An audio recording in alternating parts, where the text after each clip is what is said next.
Good. All right. We're going to get started. Good morning, everyone. Bonjour à tous. It's so great to see you all here this morning. I will try not to get emotional, and I'm not speaking off my notes right now. When my manager said 6 months ago that we would do this in person again, and I think we said no, and we weren't sure would people come, but people did come, and it's so great to be standing here and speaking to people. So thank you all for being here. My name is Megan Richards, and I am the Program Manager of Accessibility at the City of Ottawa. Je m'appelle Megan Richards. My name is Megan Richards. I'm the manager of the Accessibility Program within the City of Ottawa. I'll start by giving a short visual description of myself. I am a young-ish woman with brown hair and thick glasses. I'm wearing a black shirt and a yellow sweater. I myself live with disabilities that are sometimes visible and sometimes not. It is my absolute honor to be here with you today to celebrate the City of Ottawa's 21st annual Accessibility Day event. As I mentioned, it's been 5 years since we last hosted in person here at City Hall, and I'm really excited to welcome everybody back in person. We also know that virtual events can be more accessible for some people. So we're also live streaming today's event, and welcome to all of those watching online as well. Before we begin, there are a few housekeeping items to review to ensure that everyone can participate accessibly in our event today. This event will be simultaneously translated in French through our audio loops. Hearing amplification is also available through these headsets. If you require either, please notify one of our staff volunteers in blue t-shirts and they can assist you. They're also right here by the doors to chambers. Cet événement fera l'objet d'une This event will have simultaneous interpretation in French and English through our audio path. We also have an amplification system that can help you out. If you need one or the other, please inform one of our volunteers that are here today. They're wearing a blue shirt. They will be able to help you out. Is provided in both English and French on the screens in front of you. We have American Sign Language interpreters beside me on the side of the podium, and Langue de Signes Québécoise will also be on the screens on either side of the room as well. We also have two personal care assistants joining us from Wimble today. Jill and Elizabeth are by the doors in white Wimble shirts. They are experienced PSWs and are available to anyone who needs personal care assistance throughout the day. For example, with a quick washroom break, to get a drink, or over the lunch break. Please don't hesitate to approach Jill or Elizabeth if you require assistance. Des interprètes de la langue de signes sont à Sign language interpreters are available on the screen in front of you. We also have two extra personnel that will be there to help you. They are come from Wimble events. They are with us today if you need any type of help. All of our support team, as well as the city staff volunteers here today for helping to ensure our event is accessible to all. As I mentioned, all of our volunteers are wearing blue t-shirts, and you can ask anyone on our team for support throughout the day. Before we begin, I'd like to recognize that in Ottawa and across Canada, we live, work, and play on traditional Indigenous territories. Avant de commencer, j'aimerais reconnaître qu'à Before Ottawa, we start our work today, I would like to recognize that we are living, working here on traditional territories. Territory of the Algonquin Anishinaabe Nation. We extend our respect to all First Nations, Inuit, and Métis peoples for their valuable contributions, both past and present, to this land. The peoples of the Algonquin Anishinaabe Nation have lived on this territory for millennia, stewarding the land, the water, and all that contributes to life in this region. The traditional territory of the Algonquin people includes the Ottawa Valley and adjacent lands, straddling the border between what is now Quebec and Ontario. The Indigenous population in Canada experiences a disability rate much higher than that of the general population, approximately 30 to 35%. Research shows that Indigenous persons with disabilities often experience discrimination and face additional barriers that impact their ability to fully participate in the social and economic opportunities available in our communities because of this intersectionality. In our work to increase accessibility across our city, may we be mindful of the Indigenous community of persons with disabilities and work towards reconciliation and ensuring their voices, perspectives, and experiences are an integral part of our work. As a team, we commit to bring forward the ideal of an inclusive society based on respect and understanding, where Indigenous peoples, First Nation, Métis, and Inuit living with disabilities are recognized, celebrated, and valued for their significant contributions that they provide to our communities, organizations, and city. Again, I encourage you to be mindful of the land we're on today and consider your own role in reconciliation and inclusion. Thank you. Merci. Miigwech. Thank you. I'd like to thank all the members of Ottawa City Council and our senior leadership team who have joined us today.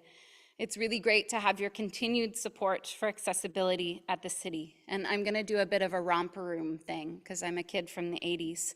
So I'd like to welcome Councillor Johnson, see Councillor Kavanaugh, Councillor King is here, Councillor Menard is here. Who have I missed? Councillor Carr is one of our speakers. I'll definitely acknowledge you twice.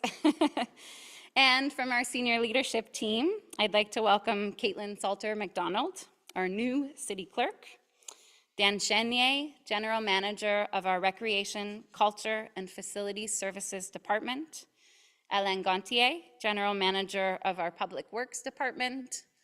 Again, I'm doing the romper room thing. I don't think I've missed anyone. Hey, Clara Friere, General Manager of our Community and Social Services Department. Thank you all for being here today. Accessibility Day in Ottawa is celebrated every year during National Accessibility Week. This is a federal initiative that celebrates the contributions of people with disabilities and promotes inclusion and accessibility in communities and workplaces across Canada. La Journée de l'Accessibilité à Ottawa. Accessibility Day in Ottawa is celebrated every single year during the National Week of Accessibility. This is a federal initiative trying to recognize the contribution of handicapped people. We want to promote inclusion and accessibility in communities and working places throughout Canada. The theme of our event today is looking towards 2025 and the future of accessibility. This theme is very timely as one of the goals of the Accessibility for Ontarians with Disabilities Act, better known as the AODA, is a fully accessible Ontario by 2025. Again, I'm going to go off my notes. We're not there yet. We've still got work to do, and part of our role today is making sure that we identify the work still to be done. With that milestone fast approaching and our current accessibility plan expiring at the end of this year, we at the city are looking for ways to improve the accessibility of our services, programs, and facilities. We'll showcase some of the advancements and successes in accessibility here at the city with a presentation about our current City of Ottawa Municipal Accessibility Plan, as well as how you can share your feedback as we develop our new plan. To officially begin our event, I'd now like to invite Mayor Sutcliffe to say a few words and to present the proclamation. J'aimerais maintenant inviter le Maire Sutcliffe. I would like to invite Mayor Sutcliffe to take the floor.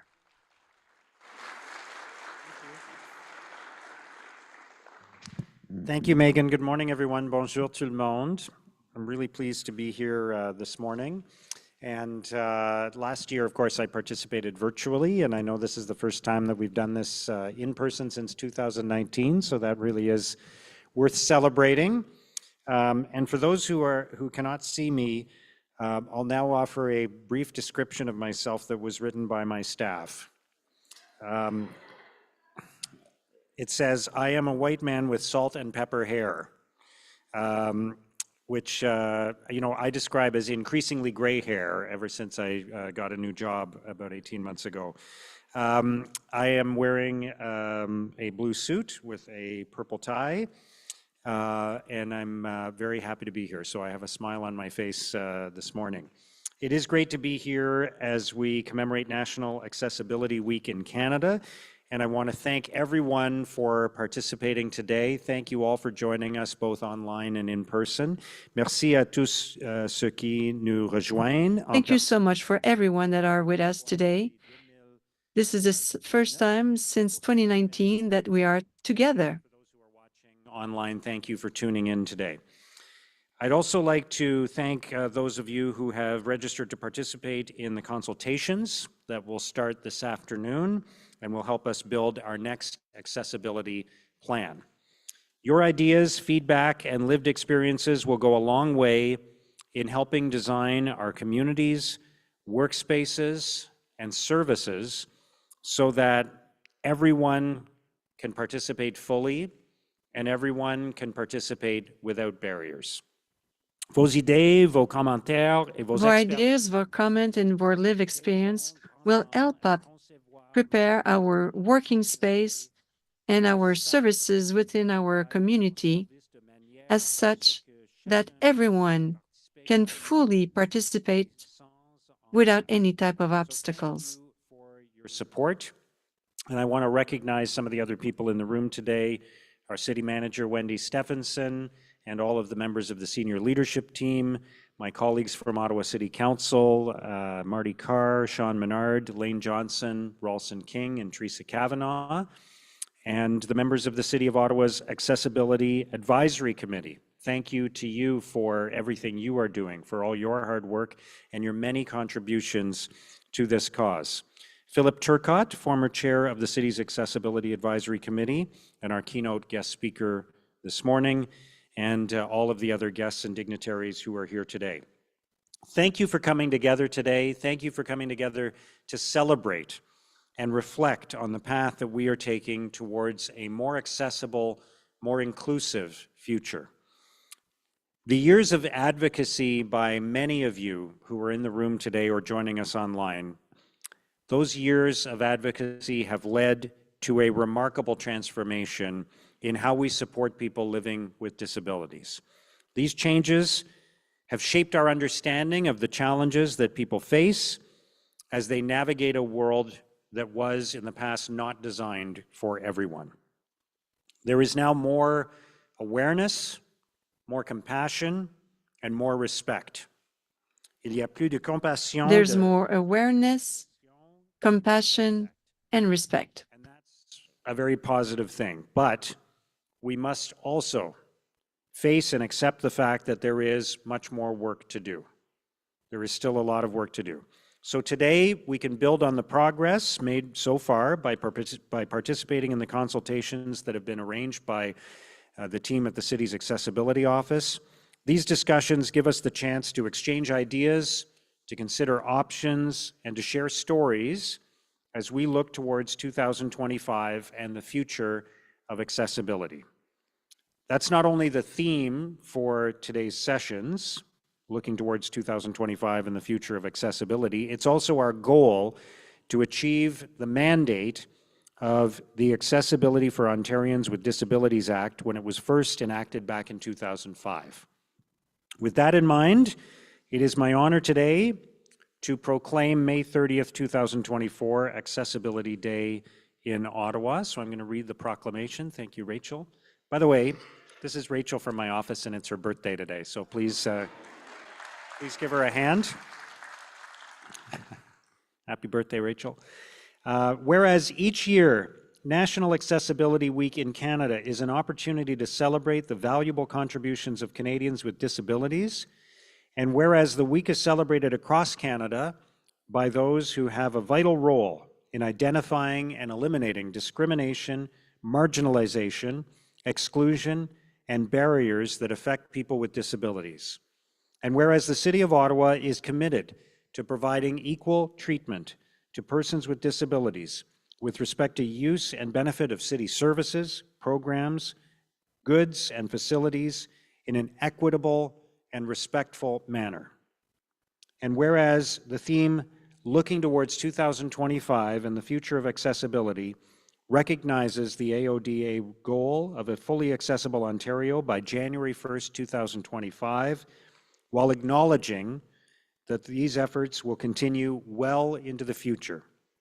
Therefore, I, Mark Sutcliffe, Mayor of the City of Ottawa, do hereby proclaim May 30th, 2024, Accessibility Day in Ottawa. Thank you. Merci beaucoup. And maybe I can present this to Vanya and anyone else who'd like to be. So who would like to receive this proclamation? Paul? Okay. Here you go. Thank you.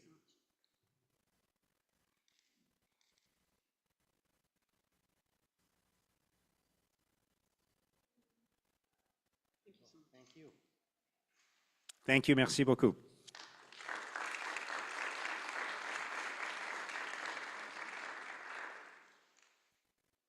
Thank you, Mayor Sutcliffe, for your continued commitment to furthering accessibility across the City of Ottawa. We certainly look forward to continuing our work with you in the coming years.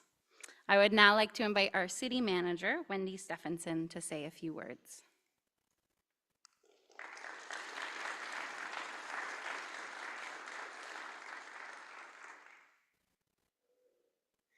Thank you very much, Megan, and good morning, everyone. Bonjour tout le monde. As Megan mentioned, my name is Wendy Stephenson. I'm the City Manager here at the City of Ottawa. Je m'appelle Wendy Stephenson. Je suis la directrice municipale à la ville d'Ottawa. I'm the manager. I'm the city manager. And unlike the mayor, I do not have salt and pepper hair. I color my hair, and I have brown hair with blonde highlights. I'm about 5'4" in height, but I increase my height with high heel shoes every day, which adds 5 inches. I'm wearing a blue dress and a brown sweater, and I have brown glasses on today. And I'm very, very happy to be here representing the City of Ottawa to celebrate with you today. And this is our 21st annual Accessibility Day, and I'm so pleased that we're actually here in person and celebrating in person today. It's nice to see all of you. And I know that the organizers have put together an amazing event this morning.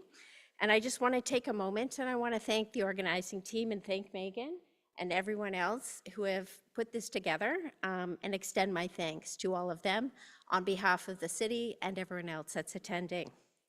And this year's theme, yes, a round of applause, please. This year's theme is Looking Towards 2025. The future of accessibility.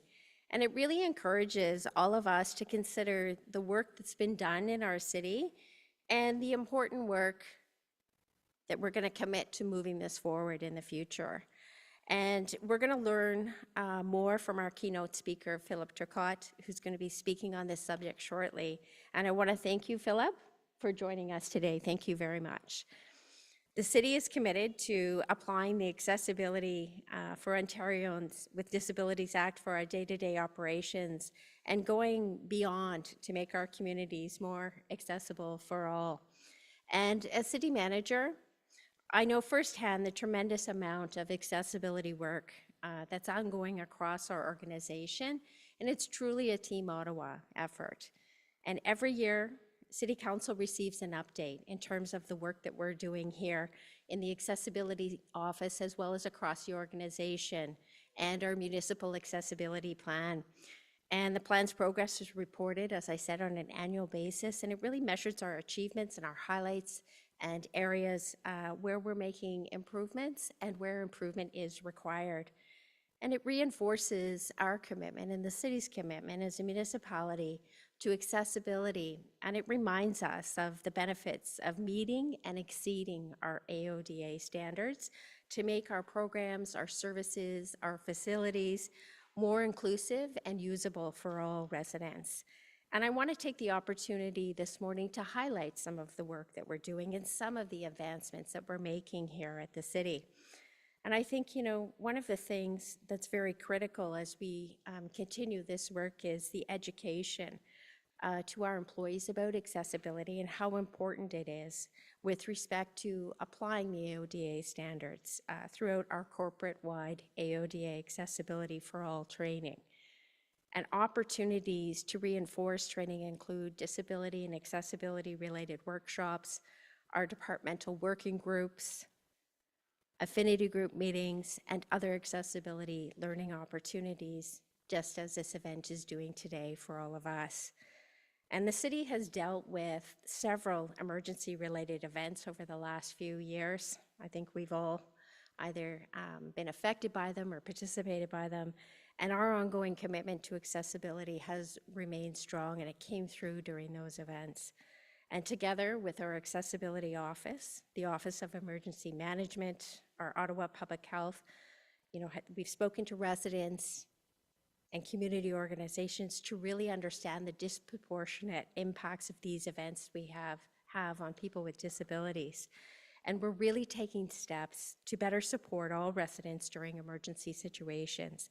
And this includes the public event that we had in February this year, where staff shared very specific information in terms of those with disabilities and had the opportunity to hear about some of the gaps and really help inform our future planning so we could do things even better.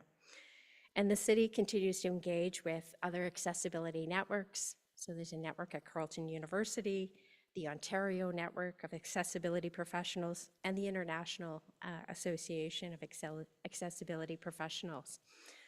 And we regularly engage with our federal and our provincial partners on shared practices and best practices, as well as shared resources that are available and get updates with respect to legislative changes. And community engagement with persons with disabilities has been a very primary focus of our Accessibility Office. And we're continuing to learn and listen about the needs of people with disabilities. And we're going to continue for this to be a priority here at the city when we look at our new plan for 2025 to 2029 with respect to finding ways to improve the way we can do things. So on behalf of the city, I'd like to thank our community stakeholders for engaging with us, for participating, for being here today, and the continued efforts that we have to ensure that our city is more accessible for all residents. And I think a few of the speakers have said this morning. We are very aware that there's more work to be done here, and that's part of the goal of today, is really laying out that plan and knowing what it is that we need to look at and what we need to tackle. But our work is shaped by your engagement, your voice, your advice, your guidance, and your perspectives. And your feedback really helps build our plans as we look to the future and identify, and take away some of the barriers that are there. And today is one day in terms of providing that feedback, but there are other ways to do that. We very much want to hear from everyone. We want you to share your comments and concerns with us, and know that if you wish to do so, you can do so online as well at ottawa.accessibility, as ottawa.ca/accessibility is another way for you to provide that feedback. And I want to close by thanking our organization's Accessibility Office. It's really been great in terms of helping drive this work across the city, and there's great work being done. And I want to thank all the city departments as well with respect to their collaborations and efforts that they've made with respect to providing support and work plans and making this city a better place. Moving forward together, we're going to continue to work to make Ottawa an inclusive city for all. And we look forward to hearing from all of you as we develop our new accessibility plan. So have a great day today. My sincere appreciation for all of you being here and participating. Thank you very much. Merci beaucoup.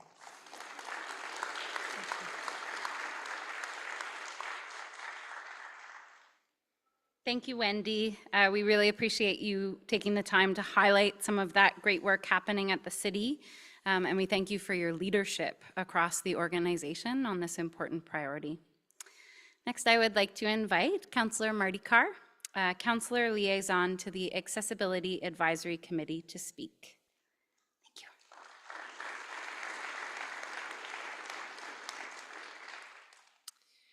Thank you and good morning. A warm welcome to you all, and thank you for joining us today.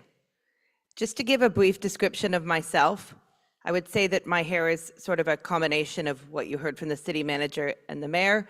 It is dark brown for the most part, with increasingly growing salt and pepper roots. I expect that you will see more salt and pepper in the future, as I've decided to just let it go. It's currently pulled up in a bun, and I am wearing a long, colorful, striped dress and bright blue shoes. I was appointed as Councillor Liaison for the Accessibility Advisory Committee for my term of council, and I've had the distinct pleasure of working closely with this committee over the past year. Through this role, I have seen firsthand how hard they continue to work for greater accessibility for Ottawa. This includes helping council better understand the benefits of an inclusive and accessible city. The City of Ottawa's Accessibility Advisory Committee includes 12 community members who have lived experience and/or experience with disability.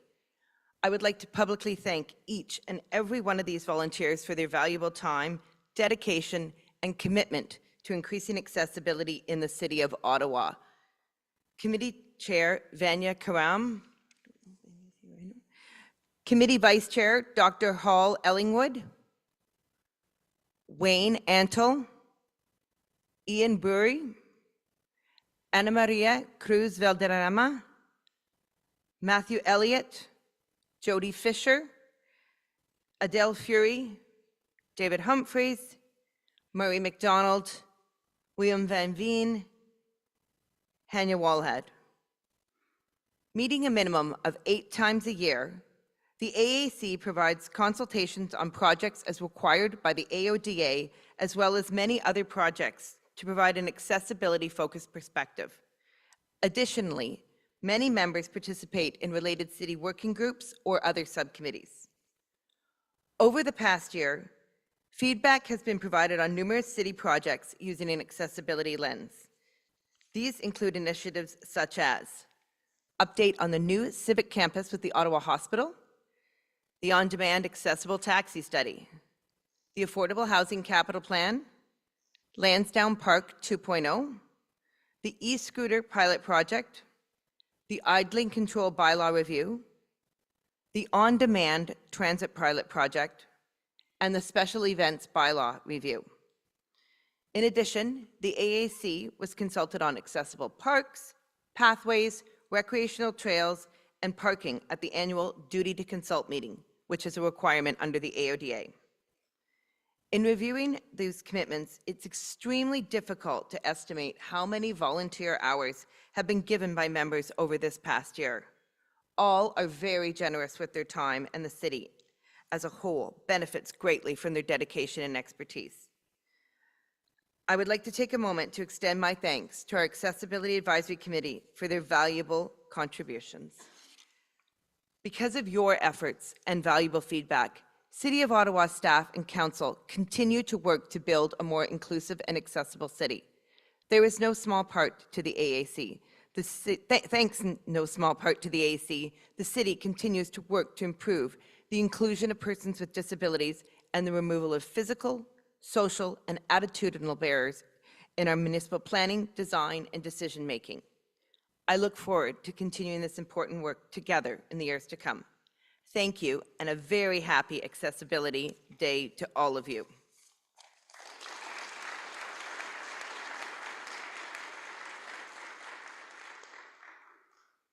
Thank you, Councillor Carr, for taking the time to be here today and for your continued work in the role of Councillor Liaison with the AAC. It's clear that you're very passionate about this topic and you're a great voice among council to help advance the priorities of our committee members. To further provide updates related to this committee, I would now like to invite the Vice Chair of the Accessibility Advisory Committee, Dr. Hall Ellingwood, to speak.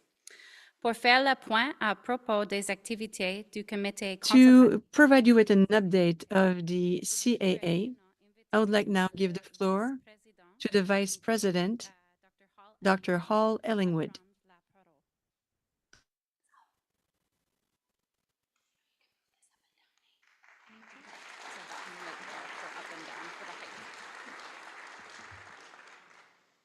Good morning, everybody.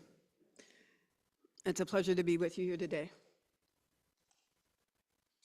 My fellow in the trenches, Chair Vanya Karam, sadly cannot join us, but she's very much here with us in spirit. And we work together on these notes, so know that some of the message you get today also comes from her. As you heard, my name is Hall.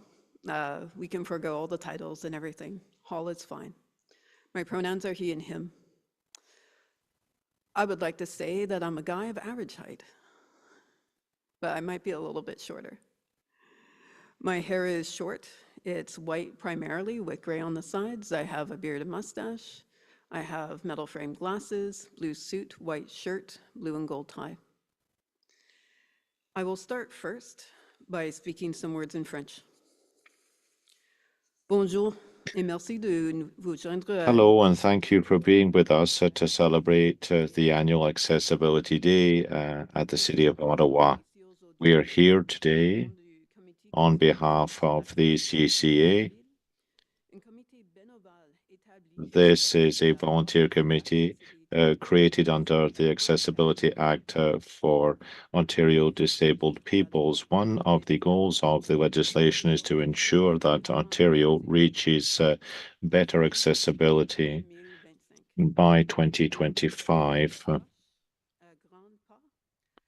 This date is approaching very quickly, and the theme today is focused on 2025 and accessibility, improved accessibility. The CCA provides expertise in this area and recommendations also designed to eliminate all barriers to accessibility. You have heard that the members of this committee meet on a regular basis to hear from public delegations, to answer questions, provide advice, ask questions, and to do critical studies with a goal of moving accessibility forward at the city. Thanks to all the members for their ongoing commitment. When we think about what an accessible future might look like, it's important to understand that what accessibility means for people with reduced mobility. Switching to English. I'd like to mention something a little bit off the notes. I was 21 when my health status changed and I became formally status-wise a person with a disability. I'm also a transgender male, trans parts all my life. At 21, all of a sudden my life changed dramatically. I had no idea. I had none. Neither did my family, neither did my friends, about what life would suddenly be like. And it wasn't ever the health part that was the hardest. It was all the things all of a sudden I was not allowed to access anymore. On top of that was all the things that people thought I should not access anymore. It was hard on me. It was hard on my family. It was tough on my friends. But I learned a great deal. I learned that it takes more than compliance. It takes commitment to change. We fight very hard on this committee by listening to the many voices that are heard, by being open to having those very difficult discussions because they come from a very personal place of impact, of disadvantage, of ableism, of being told no, of going into a restaurant and not being able to get a table because they're all the high bar stools, of going to a store and not being able to access it because all the places are too narrow, of being able to go into an office space to try to have a job, only to find out they don't have the infrastructure to accommodate, or to simply go to a leisure place to take a course and find out, no, they simply don't. It's why the Act and the committee is so important, and why it's about all of us, not just one of us, not just a few of us. We are a committee that's very obviously dedicated to this from a very personal standpoint, because the majority of members are people with disabilities. The members who are not are people with people that they love dearly, who are important parts of their lives with disabilities. And being open to do that evolution is so important. Because when we talk about this theme of moving towards the future, we have to take stock of the present. We have to look back at the history and know why we're moving towards this. And that it's not something that's important to just some of us. The latest stats that you heard, people in Ottawa with disabilities are a significant part of the population. They said about 1 in 4 people. The latest stats, I believe, across Canada that I just heard were 27%, and that number's growing, with at least one disability. Out of that, our senior population is 40% and growing. Take a moment to take that in, 40% and growing, right? So when we talk about accessibility, when we talk about that out of those 260,000 people, just in our city alone with disabilities, a third of those are seniors over the age of 65. Accessibility isn't an option anymore. It's a necessity, and it always really actually has been. And it's only through the Act and the commitments of places like the City of Ottawa, through making committees like ours that play a challenge function that's so important, are we moving so successfully in that direction. But it's not without recognizing we still have a long way to go. It's not without recognizing that change is hard. It's not without recognizing for those of us impacted by it, or with people whom we love who are impacted by it, that change is never enough until it's finally there. And that change is often done in steps, in increments, which is never fast enough for us, for what we need, and the needs that have not been met for so many years, and for some for their lifetimes, right? And that's why we work so hard in this endeavor. Now, remembering that civil rights model for persons with disabilities is nothing about us without us. Again, it's not just about us, seniors and people with disabilities. It's not just about me as a trans guy with a disability who finds it tough to access services. It's about, one, dedication to getting the research done. You heard some of that research when it came to Indigenous peoples with disabilities. We need more research done to find out where are the gaps in services, what's not working when it comes to people with disabilities to SLGQI+, when it comes to people with disabilities who are racialized and the different types of racialization that people face, when it comes to newcomers to Canada, what are they facing as gaps in this space? It's about all of us rising together, because recognize out of disability, it's the one category out of the Employment Equity Act that everyone becomes a member of sooner or later, either due to acute or long-term injury, due to infirmity that comes with aging, due to illness. We all become part of that category. It literally impacts all of us. Some of us just don't know it yet, right? So on the Accessibility Advisory Committee, you've heard about how we provide input on projects improving the accessibility and to break down barriers. You've heard about how we help with different things. Let me go into more detail. Involves designing and building intentional, inclusive communities with public infrastructure, really scrutinizing what's being done. And I have to give a big recognition to the City of Ottawa, because again, these aren't easy discussions when people come to us. We ask hard questions. We hold feet to the fire because we recognize what the impacts are and how much we have to do better. And the fact that they're open to this conversation and willing to listen, and the openness to pivot when we see it. And when we don't see it, again, we're there to challenge. We're there to call it out and call people in, because again, it's all about us rising and evolving together as we move towards the future. The committee also helps to amplify viewpoints. And I want to thank the committee members who have joined our meetings to voice their concerns on accessibility, to thank the community and the public at large, because again, we recognize it comes from a very personal place of impact, and it's not easy to hold those conversations. So as we look to 2025, we will continue to aspire for an equitable, inclusive, and accessible Ottawa. What this means is that we're looking for ways to improve the city's services and outcomes that ensure fuller participation for everyone in our city. We can build smarter to improve mobility, create more accessible public spaces, support independence, regardless of the type of disability, whether it involves hearing, where it involves low vision, whether it involves people who are neurodivergent, et cetera, because again, it's about all of us. And the people with disability community is a very, very diverse community that is very rich. In all of this, a really important way that we need to help do this, because it's not just the work of our committee that needs done. We need commitment from every individual. We need commitment from every individual because there's one barrier that a committee alone can't tackle, and that's the attitudinal ones. Those are the things that will tell you that a person with disability all of a sudden can't have that job. Is somebody who can't take a course, certainly could not be a leader, not someone like me.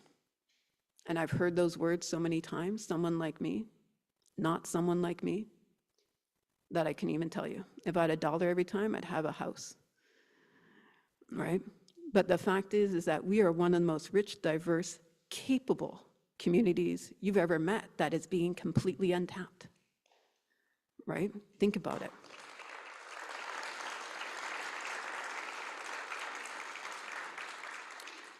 We can build more accessible spaces, but if people keep viewing us as not viable as a client, not viable as an employee, not viable as a student, those buildings, even accessible, still won't be getting very used by us, right? The attitudinal barrier is something we can each do. We can each challenge our assumptions. We can each challenge the fact that when we think, oh, this person can't do the thing, because that makes it a reality that isn't actually true to the actuality of the person's actual worth, ability, and dreams. So as we move towards a future, let's move with an open mind and open heart, and one that's committed to dismantling those attitude barriers that say not us, not someone like me, not someone like you, but instead one that doesn't not only limit our physical barriers, but where all of those barriers are lifted so that we are free to dream and achieve those dreams. Thank you.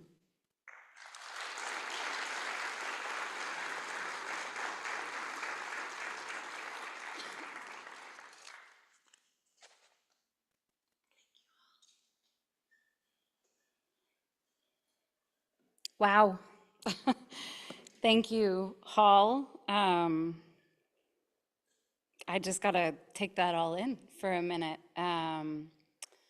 Hall has this approach, as you just saw and heard and experienced, that is passion, and it's education, and it's experience, and it's persistent, but it's in a way that you want to come aboard, right? It's very hard to listen to your words, Hall, and not think, yeah, I want to do that. And our team wants to do that. And we're thrilled to have your voice on the committee, your voice here today. I'm going to be thinking about your words for a long time, so thank you. I'd like to thank all the members of our Accessibility Advisory Committee who provide us invaluable feedback, countless time and expertise that allows us to keep working towards becoming more accessible for all. Next, I'd like to invite Sarah Barrio, a member of my team and a corporate accessibility specialist at the city, for a brief presentation on our current City of Ottawa Municipal Accessibility Plan. This will help to shape our discussions this afternoon when we hear from you as we start to develop our new plan.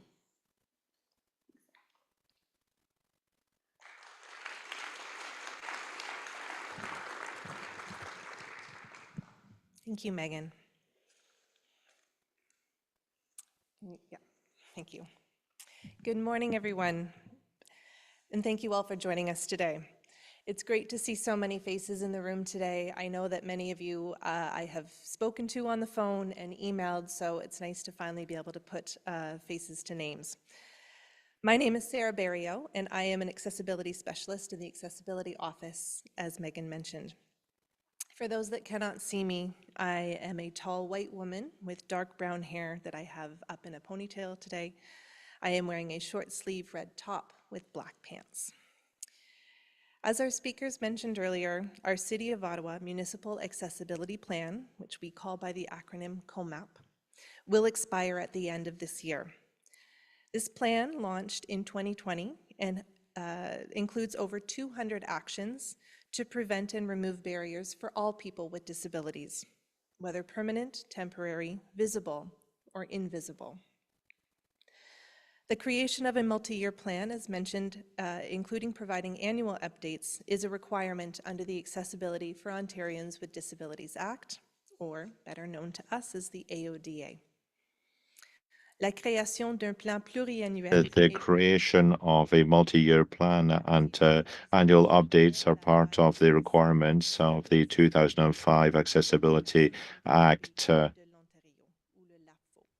or APFO, AODA in English. Over the past 5 years under our current plan, as well as provide some information as to what's to come next regarding consulting for our next COMAP, which will officially launch, as previously mentioned, in 2025. Next slide, please. Here at the City, and as stated in our accessibility policy, we are committed to providing people with disabilities access to our goods, services, programs, and facilities in a manner that respects their dignity and independence, and that is equitable in relation to what is offered to everyone else. This commitment extends to all our residents, visitors, and employees here at the City with visible or non-visible, permanent or temporary disabilities. Ottawa is proud to be a leader in accessibility, and we work very closely with both our federal and provincial governments to develop and improve current accessibility standards. Next slide, please. The Accessibility Office, in which I work, was created back in 2005.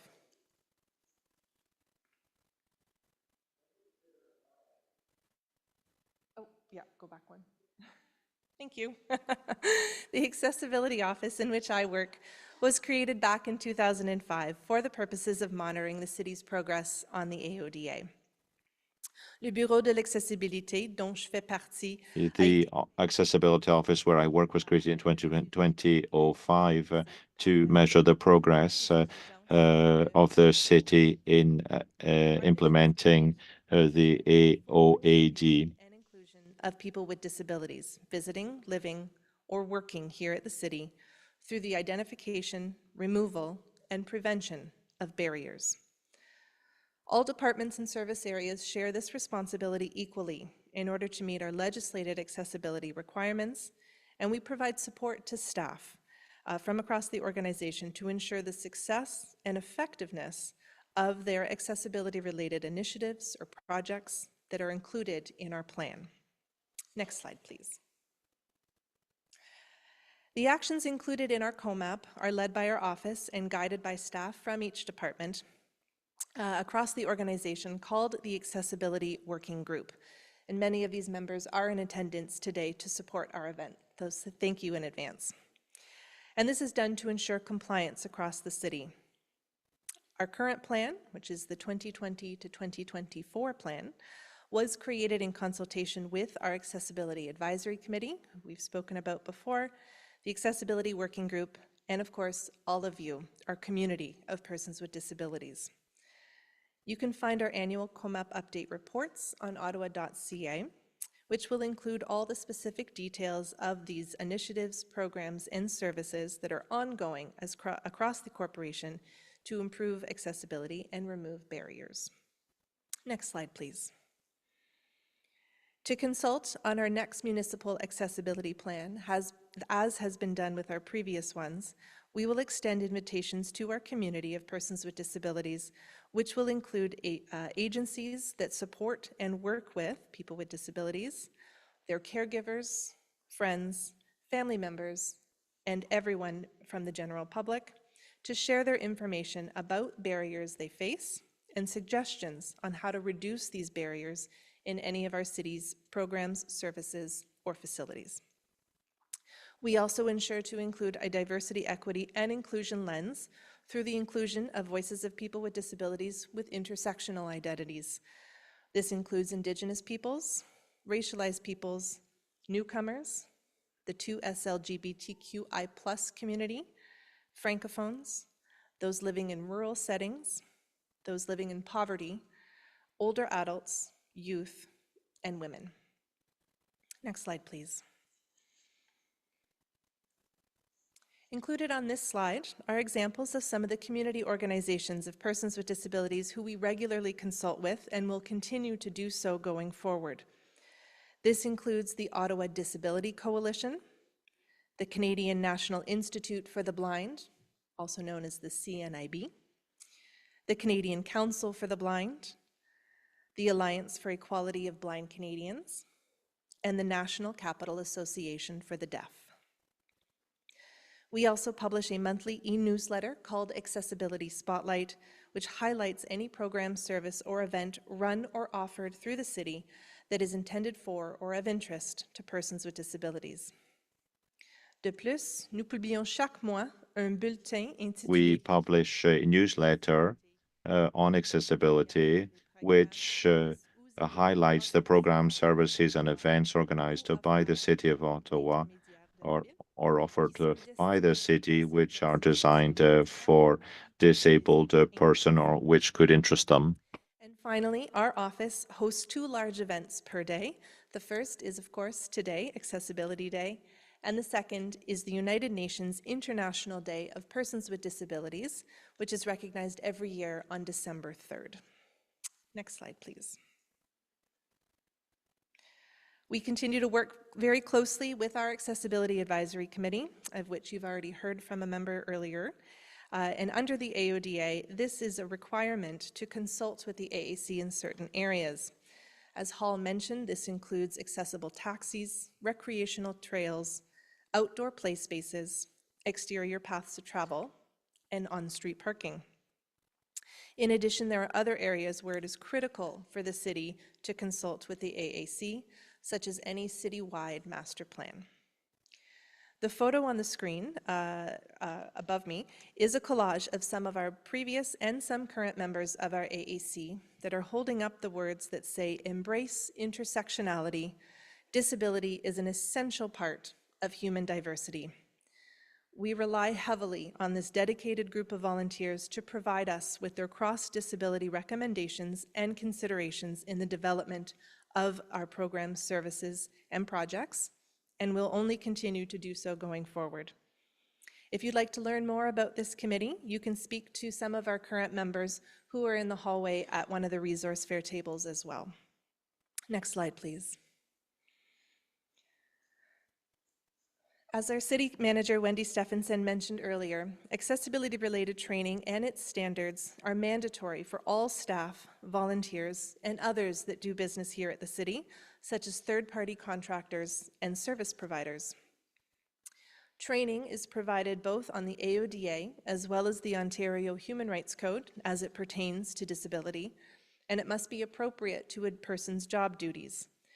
To this end, additional optional trainings have been developed for any staff to take, which includes accessible procurement and how to create accessible Word and PDF documents. Next slide, please. The City of Ottawa's accessibility design standards were developed to provide practical examples of solutions that incorporate accessibility in both new construction and the redevelopment of existing spaces and facilities that are either owned, operated, or leased by the City of Ottawa. The purpose of these standards is to not only meet our legislative requirements, but to go above and beyond and provide the highest level of accessibility possible based on feedback and research. On the screen on your right, you'll see a photo of the front cover of this document that includes the city's logo and various accessibility features in our city facilities. The digital version of this document is available on ottawa.ca, and you can equally request an accessible format if you wish. The photo on the left is of a consultation with various community members that took place last year, actually. These community members provided feedback on a newer element we've introduced in our design standards in some of our built environment projects called tactile delineator plates. These are rectangular plates that are placed in a row on the ground, and they separate between a pedestrian facility, such as a sidewalk, and a bike lane. These plates ensure the separation of these two spaces through their cane-detectable surface so that anyone who is blind or has low vision can safely walk along the sidewalk or the path without the worry of veering unknowingly into a bike lane. Examples of these plates are also on display at one of our resource fair tables in the hallway, so you can check those out over the lunch break. Next slide, please.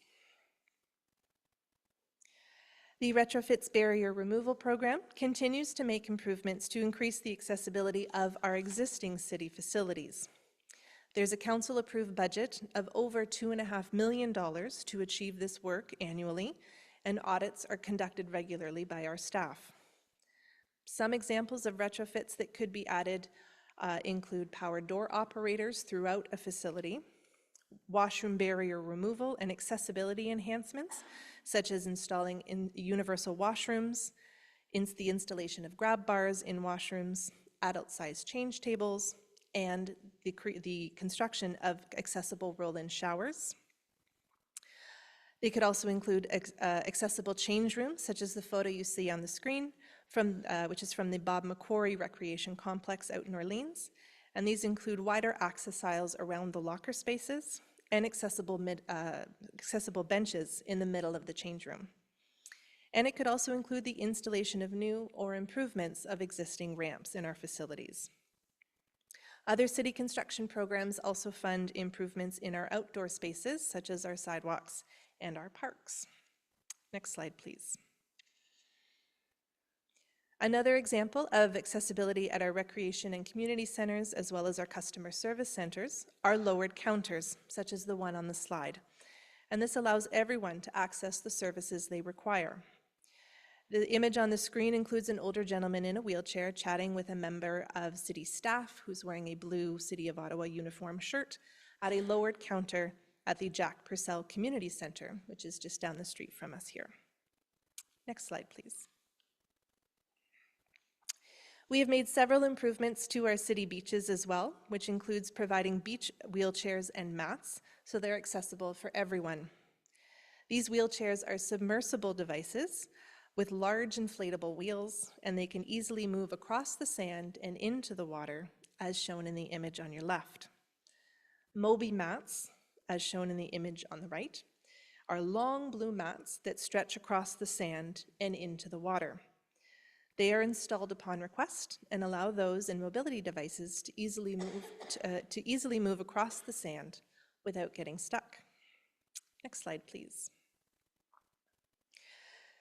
The Steve Yzerman Arena in the Nepean Sportsplex received extensive upgrades over the past few years with the installation of an accessible viewing platform. As the photo on the screen shows, the space features seating for those in mobility devices, as well as fixed companion seating, which are the blue seats. And in behind this are glass guardrails to provide an unobstructed view to those in the fixed orange seats sitting above and behind the platform. Next slide, please.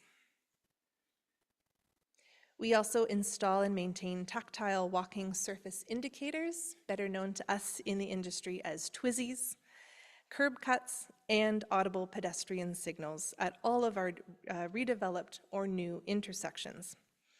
As shown on the photo of the crosswalk on your left, which is located on Preston Street, you'll see some of these accessible features, which of course includes TWIZZIes. The photo on the right shows a TWIZZIE up close, and these consist of metal plates with raised bumps located across sidewalks just before you cross into the road or a parking lot. And these TWIZZIes are cane detectable and warn those who are blind or have low vision that they're about to cross into oncoming traffic.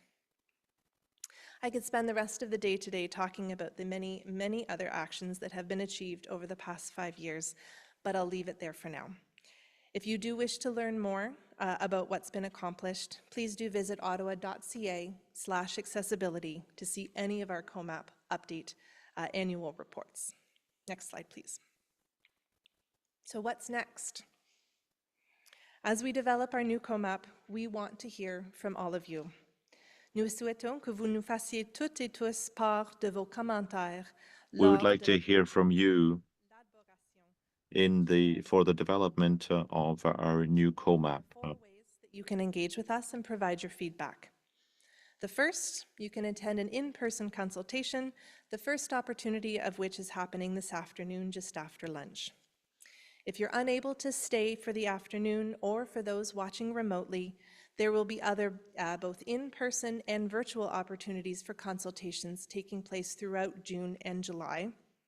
The in-person locations will be across different City of Ottawa facilities, and of course the online version will be via Zoom. If you have only a few minutes to give, you can complete our online survey through our Engage Ottawa page, which just launched this morning, and this will remain open to collect responses until August 5th. And last but not least, if you work or volunteer for an organization and wish to host your own consultation session with your members without city staff present, you can request a community consultation toolkit through our office. Next slide, please. To learn about all of these opportunities to engage, including all the logistics and details of those consultations I mentioned earlier, or to fill out the survey, please visit our Engage Ottawa page at engage.ottawa.ca. And for those with smart devices, you can scan the QR code on the screen in the language of your choice to get to that page. On behalf of the Accessibility Office, I would like to thank you all for being with us here today. Au nom du Bureau de l'Accessibilité, On behalf of the Accessibility Office, I'd like to thank you for being here with us today. For those staying, we look forward to hearing your feedback and opinions at this afternoon's consultations. And for those unable to stay, or for those remotely, we hope to hear from you through one of the other methods of engagement. Next slide, please. If you have any questions about today's presentation, please feel free to reach out to us at any point at accessibilityoffice@ottawa.ca, which is also up on your screen, and the pop-up banner over there. Thank you all again, et merci encore.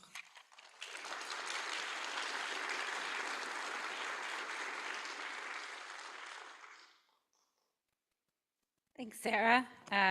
We're really excited to turn the tables this afternoon and hear from you. This morning you hear from us, and this afternoon we're really excited to hear from you and to get your great feedback. I want to thank all of our speakers so far for joining us again today. It's been a pleasure to have you contribute to our important event. And now we're going to move on to the next part, which is our keynote speaker, Philip Turcotte. Nous allons maintenant passer à la partie suivante de We notre will event. proceed to the next part of our event. We will give the floor to our guest speaker, Phil Turcotte. Living with disabilities. He grew up in Lower Town and now calls Centertown his home. He lives with cerebral palsy, chronic pain, attention deficit hyperactivity disorder, minor vision impairments, and an anxiety disorder. He learned from an early age that disability provided him with a unique perspective and unique skills, and that dialogue and understanding between disabled and non-disabled persons are key to building inclusive communities. He fundamentally believes that disability is an essential component of human diversity and that it deserves to be welcomed, included, and celebrated. His experiences so far have allowed him to build strong advocacy skills and have developed his passion for dialogue and meaningful change to promote disability and inclusion and accessibility. In his personal life, he is a partner, cat dad, son, grandson, and cousin. He is a self-proclaimed budding tea geek. I feel like we have things to talk about there, and enjoys discovering Centertown from his new electric wheelchair. In his personal life, he is an alumnus of Carleton University and the University of Ottawa, a lawyer, and practices law within the federal public service. Please welcome our keynote, Phil Turcott.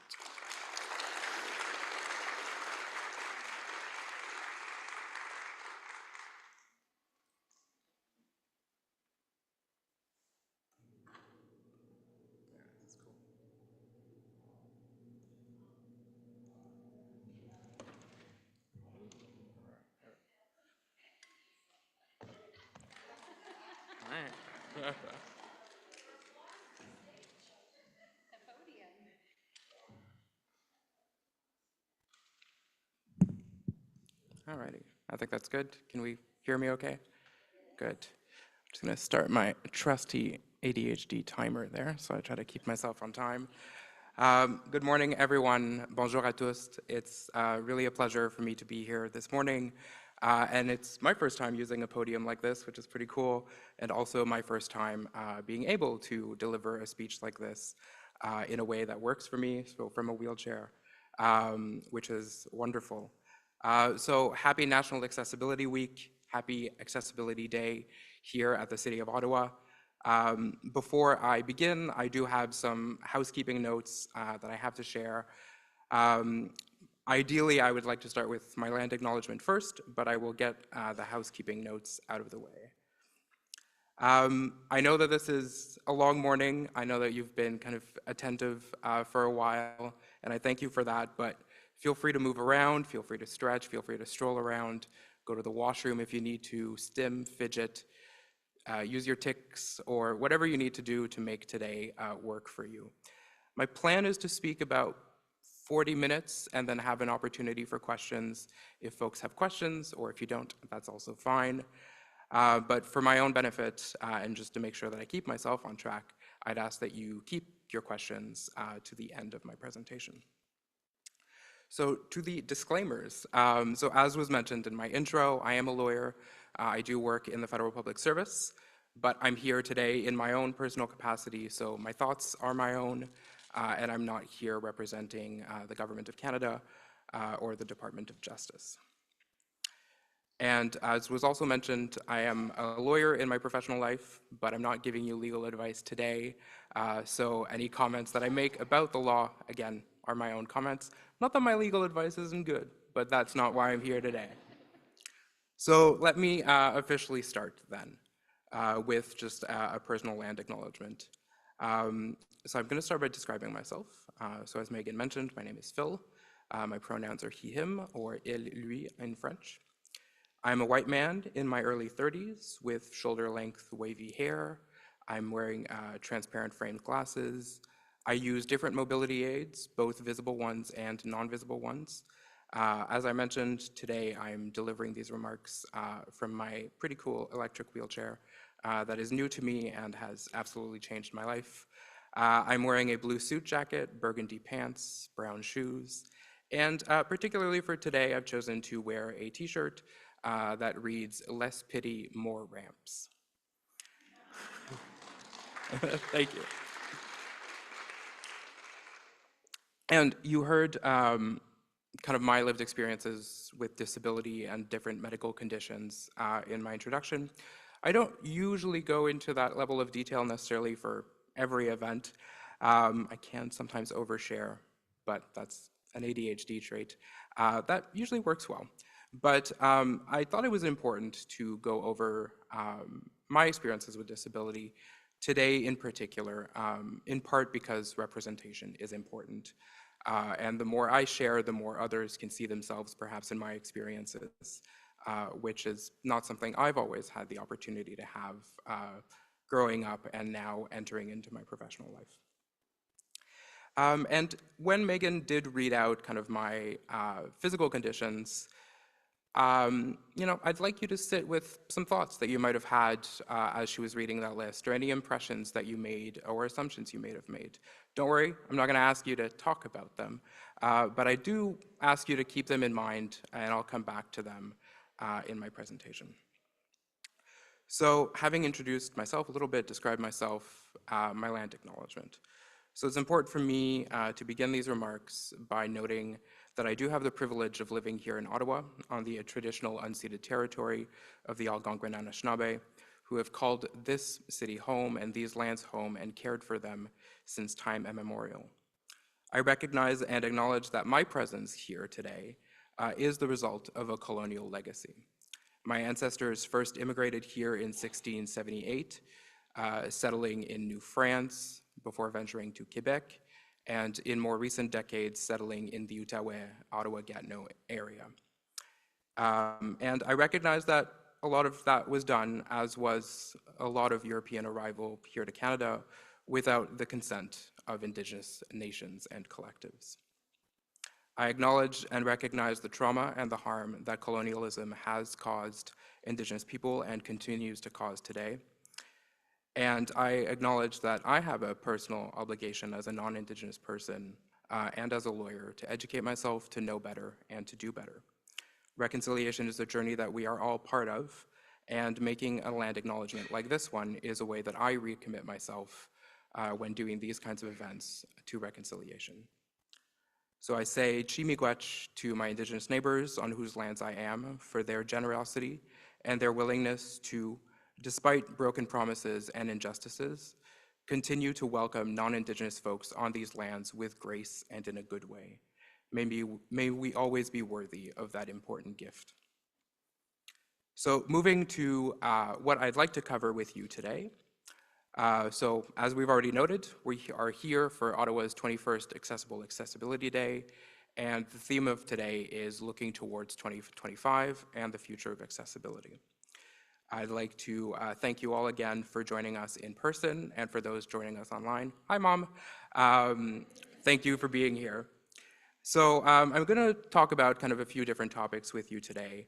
I want to first talk about why accessibility laws are so important, and to do so, I want to look a bit at our past and where we've been, to know why kind of laws and days like today are particularly important. For those who know me, I'm a bit of an educator, so having a captive audience, I can never resist a temptation to do a bit of education.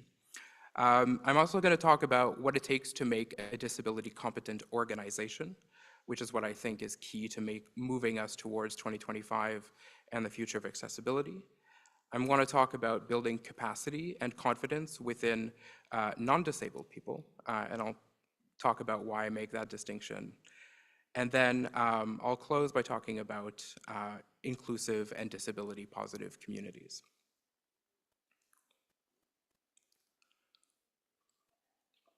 All right, so looking ahead by looking back.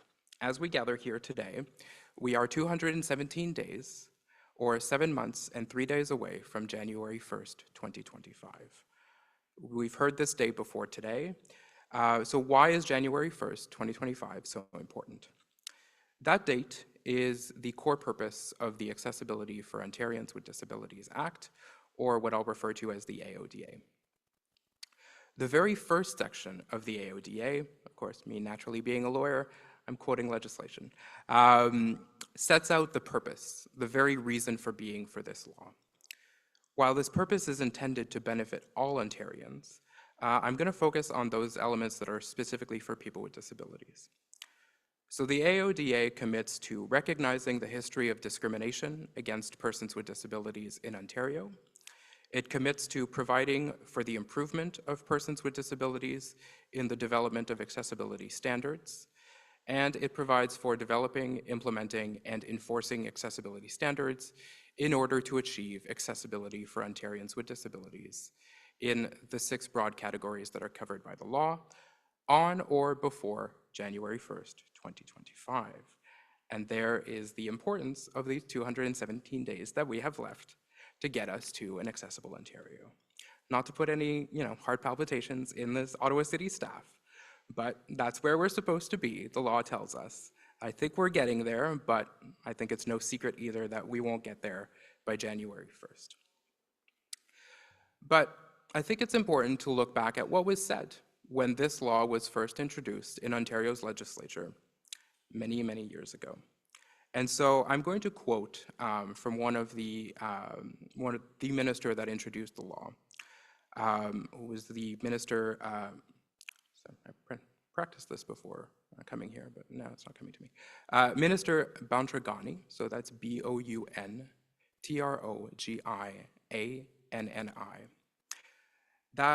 These remarks come from 19 years ago, 7 months, and 19 days. So I'll begin with the first quote from the minister, and she said, "Making Ontario truly accessible for the 1.5 million Ontarians with disabilities is a matter of vital importance. We want Ontario to lead, not lag, in accessibility. Together, Ontarians have worked and are working to build a province full of inclusion. That is how it should be. And yet, for any Ontarian with a disability, discrimination and lack of accessibility are very real. Physical barriers, real technological, communication, and bureaucratic barriers limit the hopes of young people to achieve their full potential, and barriers deprive senior citizens of their integrity." She also said, quote, "I'm talking about standards in areas that affect people in their day-to-day lives. Standards that would address barriers related to physical and mental health, sensory disabilities, a full range of developmental and learning disabilities, visible and invisible, standards that would be given the force of law through regulation and enforcement, and that would require affected persons and organizations to comply with tough penalties for violators."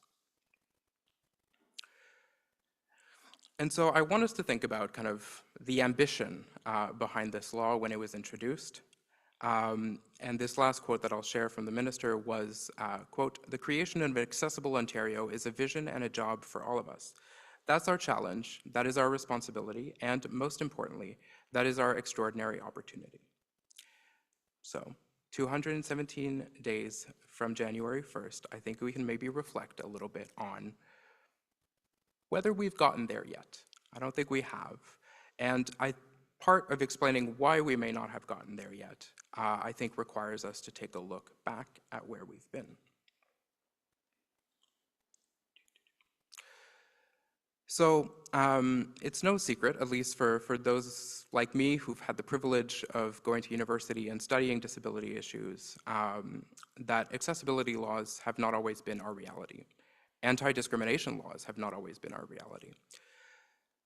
In fact, for most of our history, disability was something that through law was made to be hidden or repressed or made so that it wouldn't inconvenience people without disabilities. And that's why laws like the AODA are so important, because they want to change that mentality of seeing disability as a problem or as a burden to seeing it as a tool, as something that can help us build better and more creative and more innovative communities. So looking at the past and the laws that have not been so helpful to us, we can think, for example, of the Elizabethan Poor Law of 1601 in the United Kingdom. And this gave the state the right and the responsibility to bring, quote, relief to the, quote, dependent poor, i.e. persons with disabilities, and to have the power to essentially control the lives of people with disabilities at the local level of government, what we would today know as municipalities. So the Elizabethan Poor Laws are an example of that beginning of an attempt by states, by powerful political figures, to control disability as something negative, as something to be hidden away, and as something that's a burden on the state. That law created distinctions about who was deserving of social benefits and social assistance and who was not. We can think, sometimes we refer to this as the good poor and the bad poor, or the good disabled and the bad disabled. It's an example of Western thinking about disability. And those ideas came with European settlers to what we now call Canada, but what our Indigenous neighbors refer to as Turtle Island.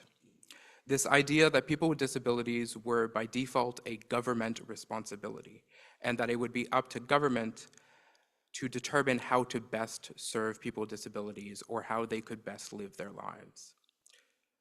This idea lingers with us today. And another example that I'd like to go over with you is a bit of our history of legislating poverty and institutionalization for people with disabilities.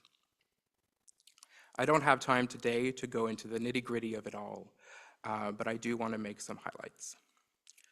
So some of you may not know, but across Canada, people with disabilities were forcibly institutionalized or surrendered to the state by their families. Disability for a large part of our history was understood as something evil, as a drain on the state, as I've mentioned. And the reality was that the average non-disabled Canadian viewed disability with fear. They viewed their neighbors with disabilities as people undeserving, as less of them, as this term that was common at the time of being, quote, feeble-minded. And we saw state institutions, state money put into institutions, provincial training schools, and the like. It was this idea of trying to control disability through science and through medicine that led to very harmful and truly atrocious realities like forced sterilization, or what we know as eugenics. And a bit of a content warning here. The next part of my speech talks a bit more about sterilization, which I appreciate is a very difficult subject for many. These laws were prominent across Canada. And in Alberta, for example, the law went one step further. Not only did the law allow or encourage that people with disabilities be institutionalized or sterilized, Alberta's laws allowed that to happen without consent. But then again, who was able to give consent elsewhere in Canada is a very problematic thing. Alberta's law is an example of Canada's projects at the extreme and is widely held to be one of the most successful forced sterilization programs outside of those implemented by Nazi Germany. The most prominent advocates of eugenics in Canadian history came from the professional classes. They were medical doctors, psychologists, social workers, healthcare workers, lawyers, academics. They formed institutions like the Canadian National Committee for Mental Hygiene, the Bureau for Social Research, and the Eugenics Society of Canada. Many of these organizations are responsible for promoting these ideas of disability as a social problem that still linger with us today. This idea that disability is somehow undesirable and that the disabled population is a problem.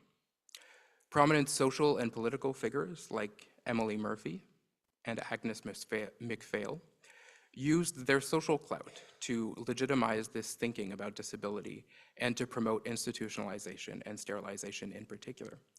I highlight Emily Murphy and Agnes MacPhail for you because our city decided to name 2 LRT trains after them. Agnes MacPhail has a train on line 1, and Emily Murphy has a train named after her on line 2. Social events were held to educate the public about the harms of disability, the danger it presents, and the need for the state to intervene. In Alberta, it's estimated that over 2,800 people were forcibly sterilized, and that in those cases, 99% of cases were referred to sterilization. Doctors spent an average of 13 minutes debating each case before approving the procedure. And for those where consent was not required because they were deemed to be quote unquote mentally defective, 77% of those sterilized were Indigenous people. No other province than Alberta enacted these kinds of forceful laws where sterilization was forced, but it is the truth that these laws existed throughout Canada and that sterilization and institutionalization was widely practiced. If you want to learn more about that important history, which is not known to many and which I encourage you to learn about, you can go to www.eugenicsarchive.ca. These laws and this way of thinking were not unique to Canada. Similar laws were passed in the United States, and including laws that made it illegal for people with disabilities to be seen in public, or what we know as the ugly laws. Canada never had that kind of a law, But disability scholars will tell you that many of our anti-vagrancy laws and anti-loitering laws have been used in the same way and do disproportionately target people with disabilities who are unhoused or otherwise facing challenges in their lives. That's a dark and difficult history, and I thank you for listening to it in this portion of my speech. And I highlight it, and I think it's important to highlight it today, to understand where we've been and how those ideas still factor in today, and why it's so important to get laws on the books and policies and procedures in place to change this. Because the very organizations that we are now asking to build better worlds for us, with us, are the ones that in the very recent past also had the responsibility of hiding us away and making sure that we didn't inconvenience other non-disabled folks. I spoke to you about the Elizabethan Poor Law of 1601. I deliberately didn't mention the timeframes for the other laws and pieces of legislation that I spoke about afterwards, including institutionalization and sterilization. And I did that for a purpose, because you may have thought, as I was talking about it, that those laws were also of the 1600s, but they were not. Alberta's sexual sterilization law was only taken off the books in 1972. And here in Ontario, the last institution for people with developmental disabilities only closed in 2009. That would be 5 years after the AODA was first introduced in the legislature. So that history lingers with us today, and it's why we have these barriers, these attitudinal barriers that people have talked about, why it is that we think about disability in such a problematic way that really doesn't promote inclusiveness and the full expansion of people's capacity and essentially what they want to do with their lives. So I want to leave that behind and talk about what I think is important for moving us towards 2025 and the future of accessibility. And so, to me, one of the key components, as I mentioned at the beginning, is disability competent organizations. By becoming disability competent, this is how our public institutions can begin to undo the harms that they've done in the past and move themselves towards a better future and towards good partners for their residents with disabilities and those who use their services. So instead of seeing disability as a threat to the public good, as our history has often had, I invite us to think about disability as a public good and inclusion and accessibility as a public good. So disability competent organizations. We often talk about disability confidence, but to be frank, I don't think that's enough. Public institutions, like I've said, like municipalities, owe more to us as disabled residents and as those who access their services. They don't owe us just confidence, they owe us competence. And I say that because I think competence is that missing link between developing practices and actually making meaningful change. A competent organization is one that actively takes on its obligations and believes in its role and responsibility for doing things differently and doing them better. Put differently, it's not enough to simply tell us that you're an inclusive organization that prevents, identifies, and removes barriers. You have to actually show us that you're doing this, and believe me, we can tell. After centuries of disabled people being actively harmed by the institutions of government that were supposed to act in their best interest and see them as human beings worthy of dignity like anyone else, our public institutions owe us no less than their competence in this matter. Disability competent organizations promote accessibility and see disability inclusion not as a checkmark exercise, but as an opportunity to demonstrate a true dedication to the public good and to innovation.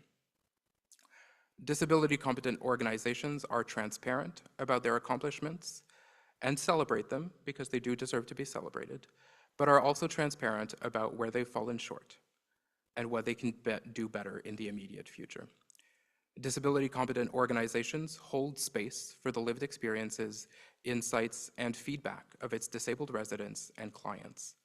But they take on for themselves the work of using that insight and those experiences to make meaningful change, especially because disability competent organizations realize that it has always been unfair to expect those who experience a barrier to their inclusion to also do the work to identify that barrier and then do the work to remove it.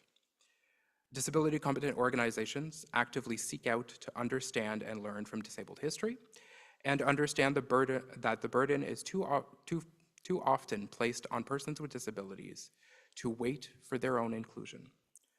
A disability competent organization is representative of the communities it serves, and to put it bluntly, if roughly 23% of our population is disabled, then 23% of your workforce should be as well. Representation is key to building trust and legitimacy with the disability community. And I want to share quickly one example of the importance of representation, and that is the Honorable David C. Onley, our 28th Lieutenant Governor of Ontario. In 2008, as a high school student in a Francophone high school here in Ottawa, I had the opportunity to go to Queen's Park, our provincial legislature, and I wasn't using a wheelchair at the time, but I still needed accessible entrances that weren't stairs. And so I got taken through these hallways and very, ornate frames, nice carpets, framed pictures on the wall. And there was a ramp leading all the way to the speaker's chair. And I remember that moment and how impactful it was for me. And when I asked kind of like, why is this ramp here? Is it just kind of some throwaway thing? And they're like, no. Our Lieutenant Governor, the head of kind of government in Ontario, is himself a person with disability and deserves to be in this building. And so the ramp is there. And that, that was a moment that maybe didn't hit me when I was there as much, but allowed me to see myself. Not that I have any aspirations of becoming Lieutenant Governor, but allowed me to say, hey, that's a possibility. I can see myself in that role, all because of a ramp and someone explaining to me why it was there. David Onley is also quite memorable for me, although I never got the chance to meet him while he was alive, because you will see in his official portrait that he proudly displayed his mobility scooter in that portrait. And it was quite something watching his official funeral to see his mobility aids there in prominent display, because for him, his disability, being a survivor of polio, was something that he was proud of. He was proud of the difference that he made, and he was very aware of the impact that having someone in high office with a disability made for the rest of us. And he helped build disability competent organizations because people knew how to use his expertise and leverage what he was bringing to the province. So having talked about disability competent organizations, I'm going to switch over a little bit to talk about what I mentioned, building the disability confidence this time around, and particularly of non-disabled people. Because I feel like, people with disabilities, we talk to each other a lot, but I want to talk to my folks who, as we've heard, are not yet disabled, because that is a community that you will likely join at some point in your life. You've probably heard by now, and the term has been used earlier this morning, of ableism, or what in French we would call le capacitisme. Ableism is an important term because I think it's an expression of that troubling and unjust history that I talked about previously. The Ontario Human Rights Commission has described ableism as referring to attitudes in society that devalue and limit the potential of persons with disabilities.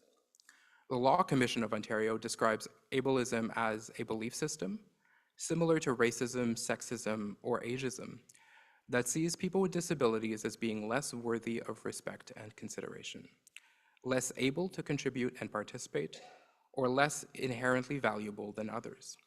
Ableism may be conscious or unconscious. It may be embedded in institutions, in systems, or in the broader culture of a society. It can limit the opportunities of persons with disabilities and reduce their inclusion in the life of their communities.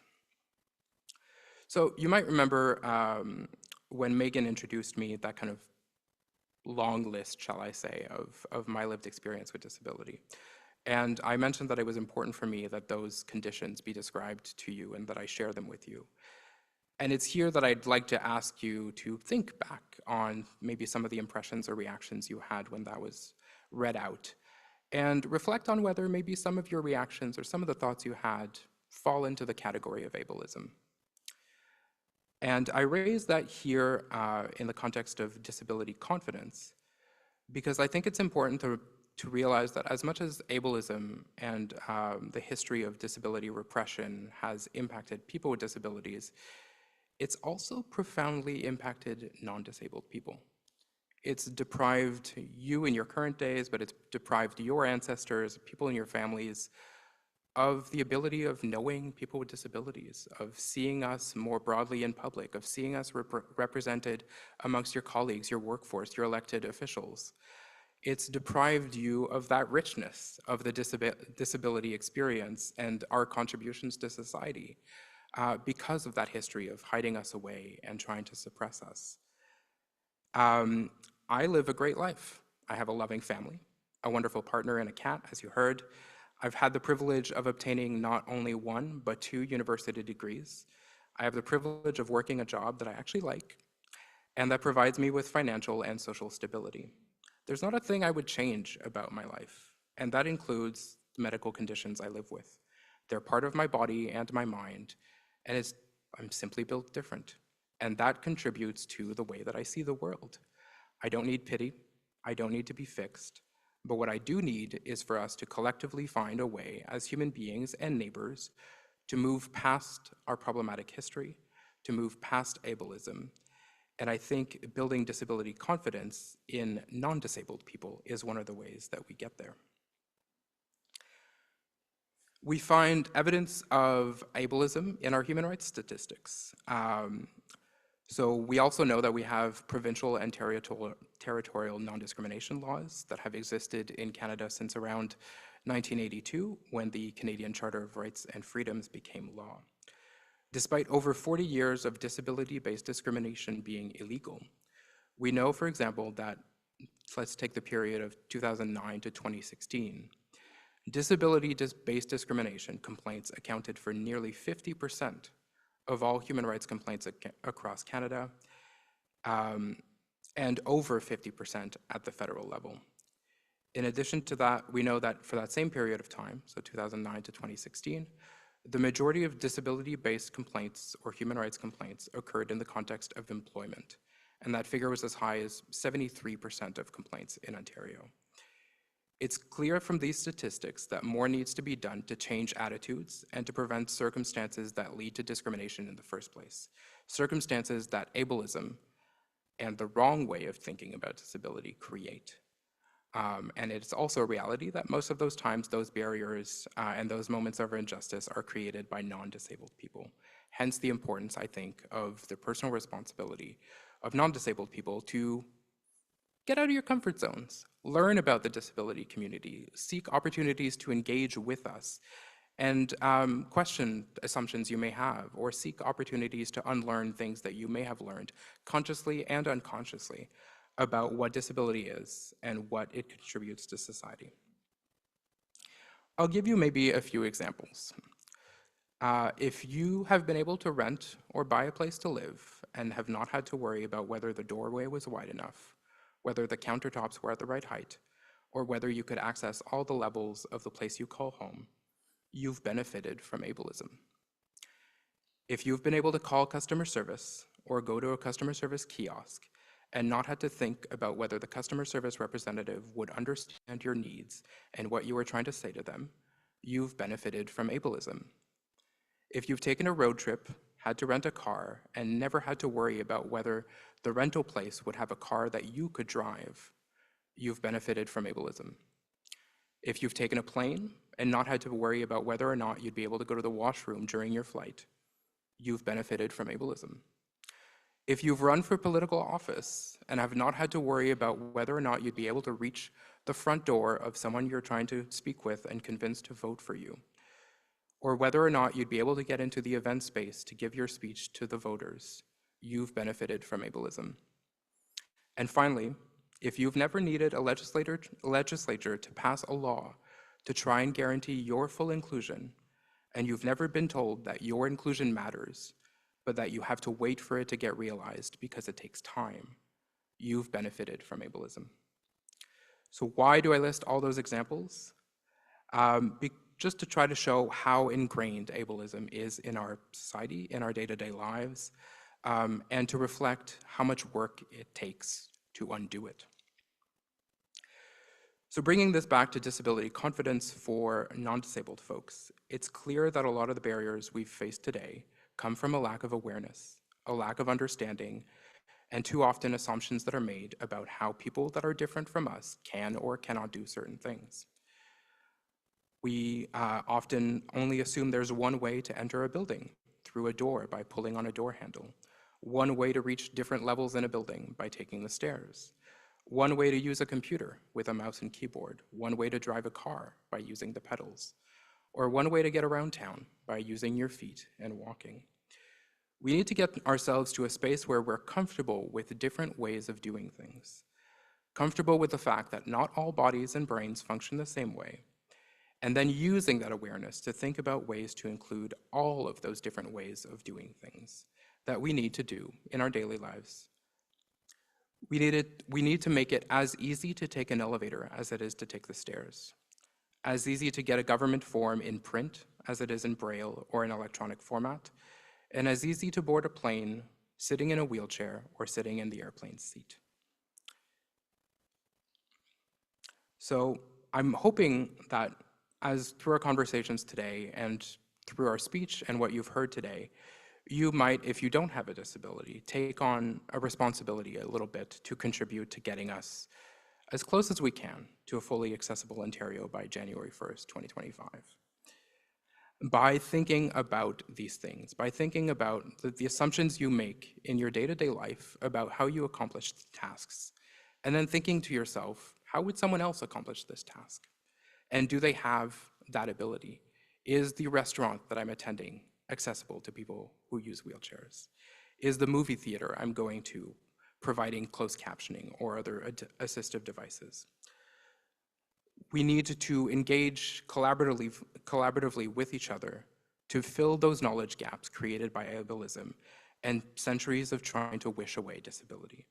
We need to build bridges between our communities based on awareness, compassion, and understanding. And we need genuine, dedicated, non-disabled allies who want to demand inclusion and justice with us. We need to build disability for our non-disabled neighbors, to engage with disability in a way that is truly open, curious, and committed to profound justice. And in the last minutes that I have with you, I want to talk about the importance of inclusive and disability-positive communities.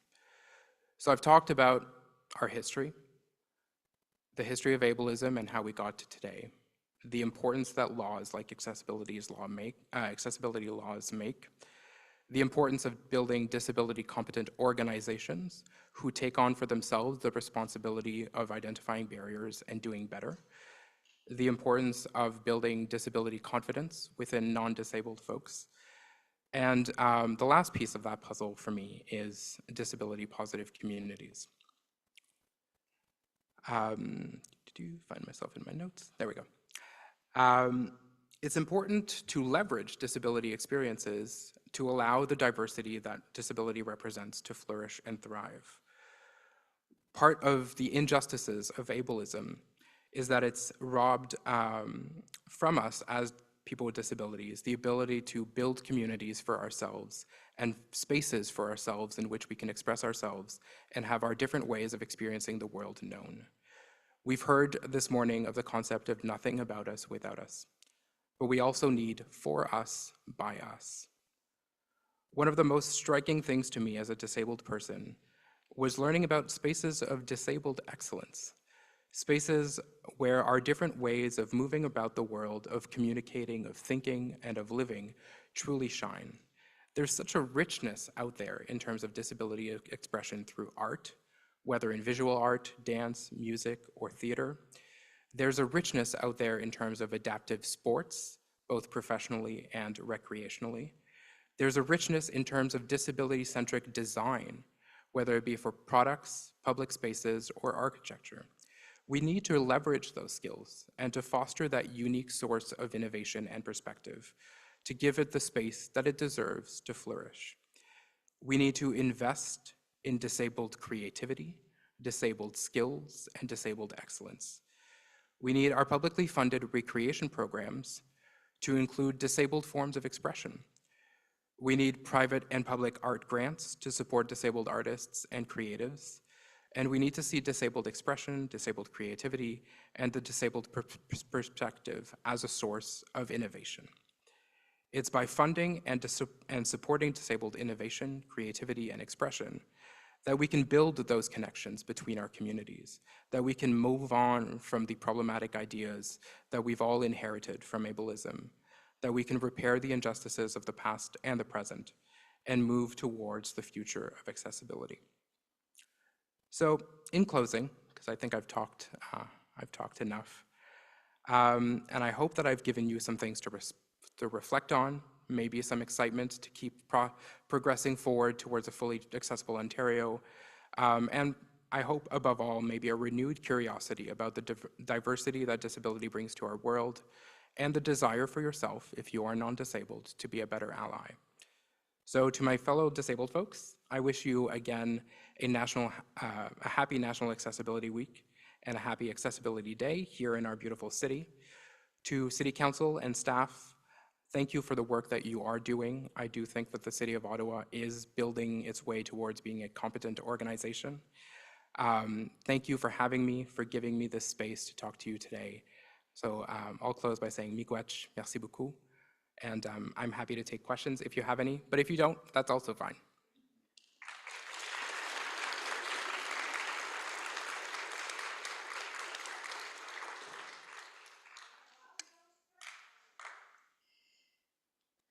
We're coming up on noon. Okay.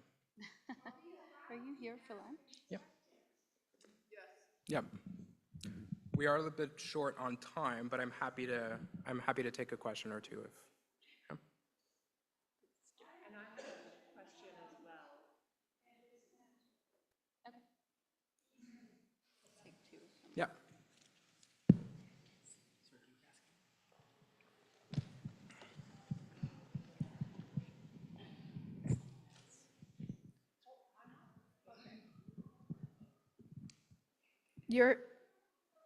You're a lawyer? I am, yes. Okay. Do you believe that the city of Ottawa in parks, no, recreation, culture, and facility should have more disabled facilitators like fitness coach, aqua fitness people who are super qualified but are now being blocked by the system that has been recently inaugurated in the collective agreement to prevent these qualified, certified professionals offering better strength, better balance, renforcer en équilibre to seniors, to people with disabilities who do not have monies to pay normal fitness certified ability, excusez, je suis une francophone, ability people. That is something that the city of Ottawa could seriously look into. And the reason I know this is because I'm a specialized fitness person, and I have been now blocked from actually offering these services to seniors who are now unable to pay fitness, normal fitness coach, or people, like you said, comment tu dis? Ability? So this is my question to you as a professional lawyer. This is pure discrimination towards a professional group. Thank you. Thanks for the question. The lawyerly part of my answer is that I can't weigh into questions of whether that's discrimination or not, but that's okay, because I don't need to rely on that, I think, to answer your question. And so I think as a disability advocate, like I've said, representation is key, and the kind of services that you describe sound to me like things that are those key programs and ways of doing things differently that will get us to better outcomes. And of course, doing things differently also requires that bringing people with specialized expertise, like people with disabilities, might also mean that you accommodate, well, of course, there's that obligation to accommodate people, but that's part of it, right, is not only focusing on making those services available to the people who are using them, but to the people who are delivering them as well. So it goes both ways, and only by doing both do we actually do meaningful change. So thank you for bringing that up.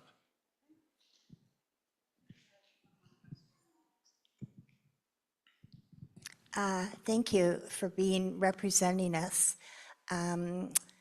I like that you talked about ableism, because I've always kind of not understood what it was. I have a comment for the City of Ottawa. I like to make City of Ottawa better for all people. And as a senior, my fellow senior friends can take OC Transpo on Wednesday and Sunday free. I'm also a senior, and I take Paratranspo, and it's not free on Wednesday, it's not free on Sunday.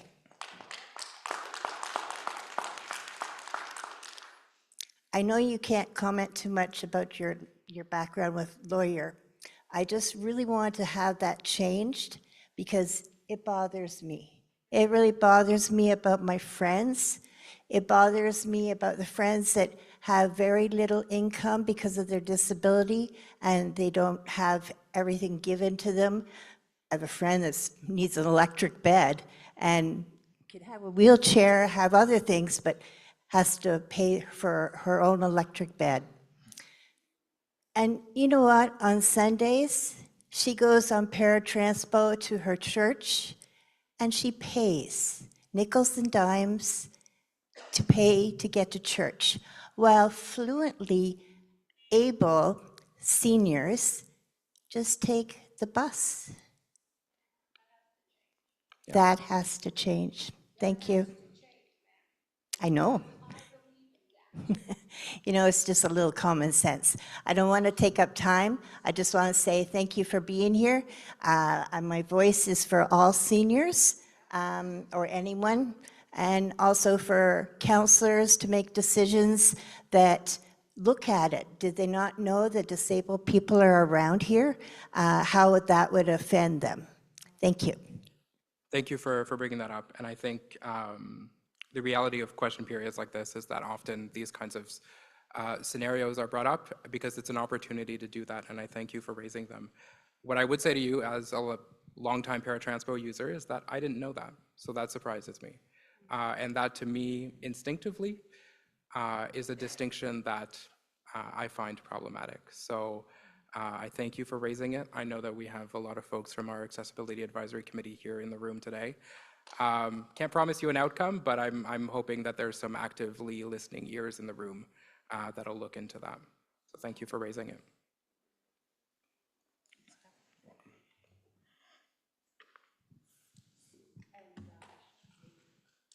I think if it's okay, we're gonna pause till the afternoon. There's lots of discussion after lunch, though.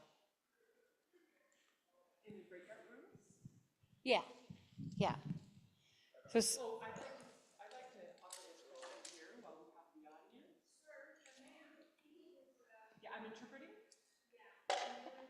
Yes, I'm interpreting now. I prefer to ask my question here while we have an audience. Because in the breakout rooms, then I won't be able to connect with quite as many people. Can I Sure, I'll use the microphone. Just in case anyone is using like.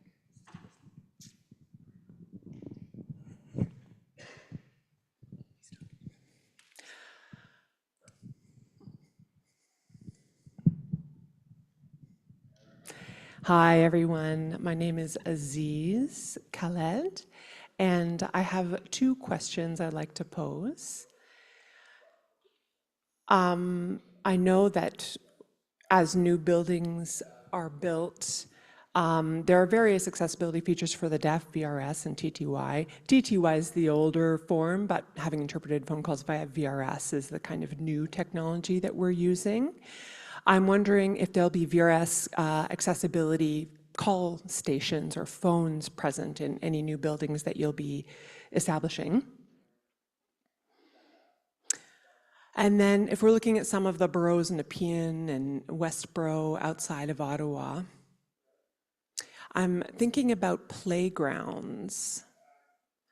I'm wondering if it's worth adding some American Sign Language representation in those playgrounds, whether it's the fingerspelled alphabet, because it gives children an opportunity to learn while they're playing.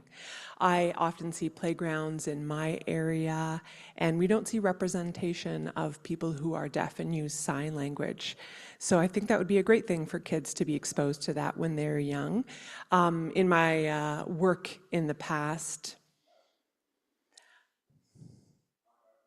I would often experience barriers talking with my supervisor and manager, and I taught them finger spelling because I don't rely easily. Lip reading is not accessible to me, so I taught them some finger spelling words, and that allows us to communicate more effectively. So exposing children to the fingerspelled alphabet might help with representation and visibility there. Thank you. Really, really great comments.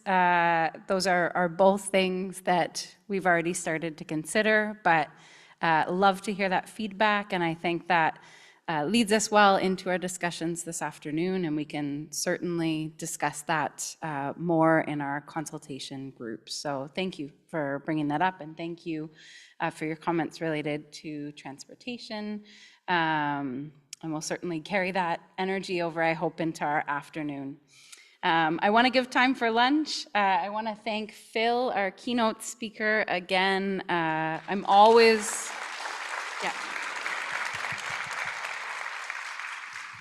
inspired by your passion. I could say a lot more about it, Phil, but I won't in the interest of time. We really appreciate you being here today with us to learn, to spark discussion, and hopefully lead to some advocacy and some action for all of us present. Before closing this morning, I want to recognize the many people who ensured that our event has been successful, our accessibility working group, our volunteers, all of our speakers, members of council, senior leadership who are here today, my manager, Tyler Cox, and Caitlin Salter-McDonald, our city clerk, who have supported our team, IT, facilities, a lot of people made today possible. And then my extremely dedicated team, and I will not get emotional, Sarah, Rob in the front row, where's Natalie over in the corner there, Amanda, who just moved on from our team a few weeks ago, could not have possibly done this without you. I hope you've enjoyed our event this morning. We're so pleased to have been able to celebrate this important day with you. J'espère que tout le monde a apprécié notre événement. I hope that you've all loved this event. We're very, very happy to have you all here today to celebrate this important box lunch provided by Crackers Catering in Jean Piggott Place, just outside of the doors. Again, our volunteers in blue t-shirts can provide any assistance needed. And a reminder that Jill and Elizabeth from Wimble are here to provide assistance as well. We have our resource fair continuing out in the hall until 2:30. Please make time to go check out the different departments and city staff who are here with us today and showcasing some of the work that they do. also a great opportunity to let them know in those departments your feedback as well. At 1 o'clock, we'll start our consultations for our new multi-year plan. As a reminder, on the back of your name tag, we have identified the room where you'll be participating, and our staff can help you find your way. In the coming days, we'll send you an evaluation for our event, and we're always looking for ideas and ways to improve, so please take a few minutes to give us your feedback.